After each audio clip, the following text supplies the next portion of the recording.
बॉलीवुड में जाने माने फिल्म अदाकार नवाजुद्दीन सिद्दीकी ने माहौलियात को बेहतर बनाने की गरज से पेड़ लगाकर नौजवानों को बड़ा पैगाम दिया। कोरोना वायरस के दूसरी मुहिम में जिस तरह से ऑक्सीजन की कमी को लेकर परेशानी हुई, उसे देखते हुए तरह तरह के पेड़ लगाने पर जोर दिया जा रहा है। हालांकि वक्त गुजरने के साथ ही लोग पुरानी परेशानी को भूलने लगे हैं, जिसे देखते हुए फिल्म अदाकार नवाजुद्दीन सिद्दीकी ने कस्बा बुढ़ाना और उसके आसपास के गांव में पेड़ लगवाने की मुहिम चलाई। 5000 नीम के पेड़ लगाने का हदफ लेने वाले सिद्दीकी के काम की जमकर तारीफ हो रही है। इस मौके पर नवाजुद्दीन ने आज 35 पेड़ लगाकर इस मुहिम में तेजी लाने की अपील की। इस मौके पर नवाजुद्दीन सिद्दीकी ने बताया कि मुंबई जाने से पहले वो अपने गांव में रहकर खेती करने का काम करते थे।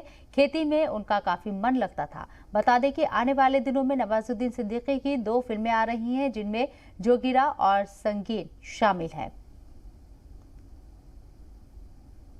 हमें लगता है कि हमारी आने वाली जनरेशन को भोगना पड़ेगा। नहीं, ऐसा नहीं, आप ही को भोगना पड़ेगा। वो हम ही लोगों को भोगना पड़ रहा है और भोग रहे हैं हम लोग। तो यही संदेश देना चाहता हूँ कि पर्यावरण को जितना भी हम मजबूत बनाएंगे, जितना हम ग्रो करेंगे, बहुत सारे पेड़ हैं जो आदमी की हेल्थ के लिए, आदमी की ब्रीदिंग के लिए बहुत फ़ायदेमंद होते हैं। और आई थिंक पेड़ों से बहुत हर तरीके से फ़ायदा है, नुकसान नहीं है।